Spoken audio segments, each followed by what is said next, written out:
दहली फसाद के एक और विक्टिम, नौजवान विक्टिम है जिन्हें गोली लगी थी। आज उनको जो है व्हील चेयर पर चलना पड़ रहा है। अभी तक उनका इलाज मुकम्मल तौर पर नहीं हुआ है। आइए उस नौजवान से बात करते हैं।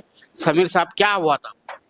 उस दिन 24 फरवरी का दिन था। उस दिन हालात बहुत ख़राब थे, लेकिन हमें उस हालात के बारे में पता नहीं था कि क्या चल रहा है क्या नहीं। तो मैं उस टाइम इस समय से आया था, तो आते वक्त वो गोली लगी थी, लेकिन पता नहीं चला कि गोली लगी क्या लगी, क्योंकि मैं जैसे ही गोली लगी पीछे गिर गया था। तो फिर कुछ देर बाद होश आया, तो हॉस्पिटल में पाया खुद को। वो पता नहीं चल रहा है क्या हो रहा है क्या नहीं। तो डॉक्टर थे, उन्होंने बताया गन शॉट है।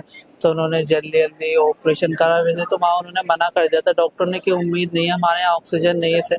जीटीबी हॉस्पिटल है, फिर भी डॉक्टर ने हिम्मत करके ऑपरेशन करा। ऑपरेशन सक्सेसफुल होके काफ़ी टाइम तक मैं वेंटिलेटर पर रहा था, जिसमें बहुत ना के बराबर उम्मीद होती है, सिर्फ एक दो पेशेंट ही बच पाता है, वरना नहीं।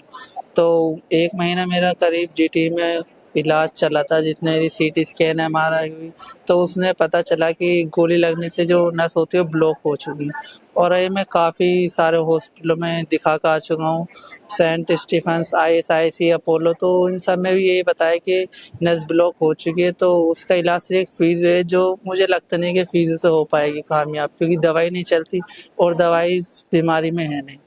Thank you. अब क्या कर रहे हैं आजकल? तो अभी मैं 12th क्लास में स्टडी कर रहा हूँ, बस स्टडी है। अब तो मेरे लिए कुछ और काम है नहीं जो मैं कुछ और कर लूँ, क्योंकि व्हील चेयर पर हूँ।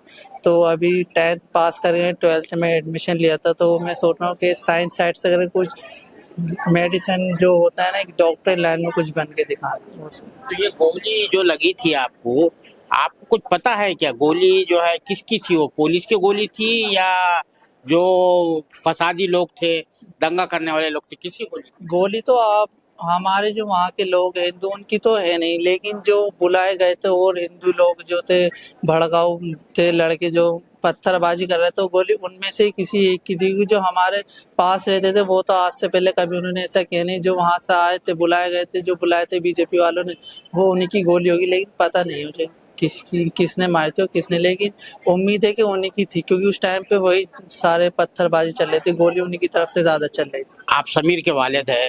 ये अब 19 साल की उम्र है, कितनी उम्र है इनकी? तो उस वक्त तो ये तकरीबन 15 साल के होंगे। जी सर, 15 साल का था ये। तो कसाकपुरा इज्तिमा में गया था ये। तो इज्तिमा में से वापसी इसने जब आया, दुआ वाले दिन हाईवे 5 मिनट हुई थी सर। बस फौरन ही जैसे घर में घुसने वाला, मस्जिद के पास में हमारा अक्सा मस्जिद है, चमन पार्क, इंदिरा विहार में।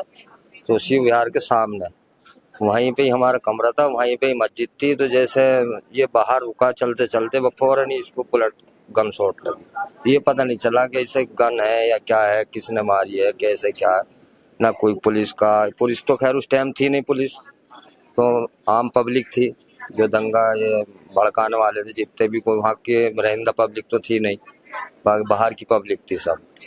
तो अभी कोई केस वगैरह चल रहा है? नहीं कोई सर, कोई केस नहीं चल रहा, बस ऐसी परेशानी। हम तो केस वेस नहीं चल रहा। तो कोई कंपनसेशन मिला है? हाँ मिला था, मगर उससे ज़्यादा तो मदद का भी उठ गया, हमारा अपना भी उठ गया। हमारा अपना प्लॉट था वो भी बिक के लग गया सब। मतलब कि बर्बादी के लक्षण हो गए। मतलब ऐसा कोई 4 बेटी है, 3 बेटे हैं। अच्छा। हाँ बेटी बड़ी नहीं, बड़ी बेटी है। ये 3 बेटियों से छोटा है। भाइयों में ये बड़ा है। और भाई इसके हमारे लड़के 2 बेटे हैं, वो छोटे हैं। और एक बेटी 7 साल की, 8 साल की।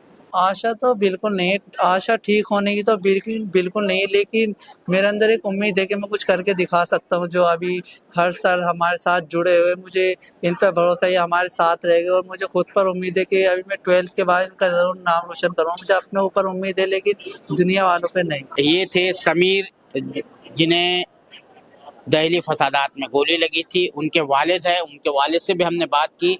उनका कहना है कि इसके इलाज पर इनका काफ़ी खर्च हुआ है और ये मामला जो है अभी इनका इलाज चल रहा है। दोनों पैरों से ये मफलूज हो चुके हैं, इनको व्हील चेयर का इस्तेमाल करना पड़ रहा है।